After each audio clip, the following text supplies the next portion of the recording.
एक दिन अचानक से हमें घबराहट होती है, सीने में दर्द होता है, सिर दर्द होता है, हम हॉस्पिटल पहुँचते हैं और डॉक्टर हमें बताता है कि आपको डायबिटीज़ है या फिर हार्ट डिज़ीज़ है, कैंसर है, किडनी से रिलेटेड कोई बीमारी है और इसमें इलाज में 5 से 7 लाख तक का, 10 लाख तक का खर्चा आ सकता है।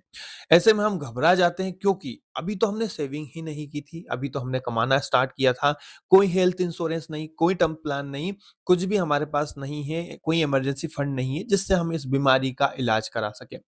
ऐसे में हम घबरा जाते हैं और बीमारी के इलाज के लिए या तो उसको डिले करते हैं या फिर गवर्नमेंट की जो योजनाएँ हैं, आयुष्मान भारत योजना या फिर गवर्नमेंट हॉस्पिटल्स पर डिपेंड रहते हैं या फिर हम लोन वगैरह या फिर उधार लेते हैं इलाज के लिए। ऐसे में हेल्थ इंश्योरेंस जो है वो हमारी बहुत बड़ी मदद करता है और आज के टाइम में जिस टाइप का फूड हम कंज़्यूम कर रहे हैं, जिसमें पूरी तरह केमिकल है और कोई भी बीमारी, नई-नई बीमारियाँ आ रही है, कोई भी बीमारी किसी भी ऐज में हमें लग सकती है। पहले हम देखते थे, पहले कहते थे कि जो हार्ट डिज़ीज़ है, हार्ट अटैक है, कैंसर है, डायबिटीज़ है या फिर टीबी है या बीपी है, ये 40 के बाद स्टार्ट होता था नॉर्मली 45 के बाद, 50 के बाद। लेकिन आज हम देखते हैं कि टीन ऐज में भी 20 की ऐज में, 25 की ऐज में, 15 की ऐज में भी हार्ट अटैक आ रहे हैं, कैंसर जैसी बीमारी हो रही है। तो ऐसे में क्योंकि हम फूड इस टाइप का कंज़्यूम कर रहे हैं, हमारा जो एनवायरनमेंट है, दिल्ली का एक्यूआई आप देख रहे हैं, तो इस टाइप के एक्यूआई में अगर आप रहेंगे, वो धीरे-धीरे दूसरी सिटीज़ में भी फैलेगा। तो इस टाइप की अगर हम एनवायरनमेंट में रहेंगे, तो कोई भी बीमारी कभी भी लग सकती है। ऐसे में हेल्थ इंश्योरेंस जो है, वो हमारी बहुत बड़ी मदद करता है। हमारी जो सेविंग है या फिर हमें हमारी फाइनेंशियल जो कंडीशन है, उसको स्ट्रॉन्ग बनाए रखता है क्योंकि हमें उसमें बिल्कुल भी फ़िक्र करने की बात नहीं है और बहुत ही सस्ते दामों में, मैं ऐसा नहीं कह रहा कि आपको कराना ज़रूरी है, लेकिन बहुत ही सस्ते दाम में जहाँ हम मोबाइल का रिचार्ज करते हैं, जो ऐप्स वगैरह उनके सब्सक्रिप्शन लेते हैं, उससे भी कम रेट में हमें एक बेसिक सा जो हेल्थ इंश्योरेंस है, वो मिल जाता है। तो हमें किस एज में हेल्थ इंश्योरेंस कराना चाहिए? तो ऐसे तो कोई पर्टिकुलर एज नहीं है, लेकिन सिर्फ़ आप सिंगल पर्सन कमाने वाले हैं, तो नॉर्मली 25 से लेके 30 के बीच में आपकी एज अगर है, तो आपको हेल्थ इंश्योरेंस करा लेना चाहिए और अपने खुद के लिए और अपनी फैमिली के लिए हेल्थ इंश्योरेंस लेना ज़रूरी है।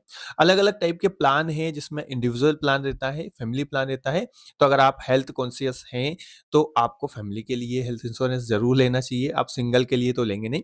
हेल्थ इंश्योरेंस मैंने वेबसाइट पर जाकर कंपेयर किया, फैमिली प्लान देखा, जिसमें मैं, मेरी वाइफ़ और 2 बच्चे और मम्मी-पापा को इंक्लूड किया। बच्चे अभी है नहीं, पर मैंने ऐसे ही वहाँ पर कंपेयर किया।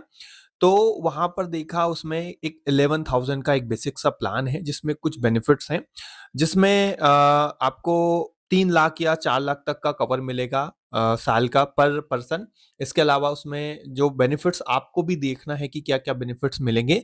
तो बेसिक सी जो चीज़ें मैं आपको बता देता हूँ, क्या-क्या बेनिफिट आपको देखने चाहिए।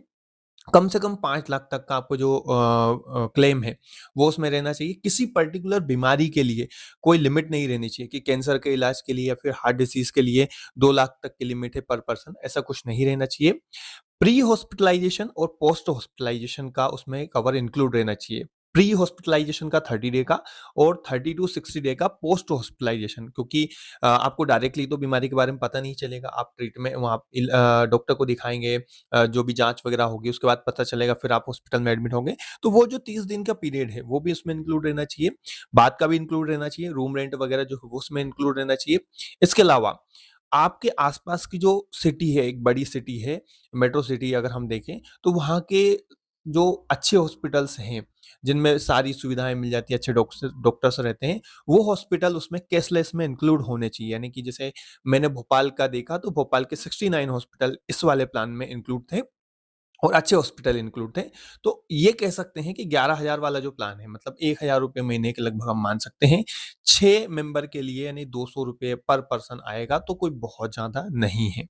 अब एक और चीज़ रहती है कि क्या हम हेल्थ इंश्योरेंस कराते ही हम किसी भी बीमारी का इलाज कराना शुरू कर सकते हैं? तो ऐसा नहीं है।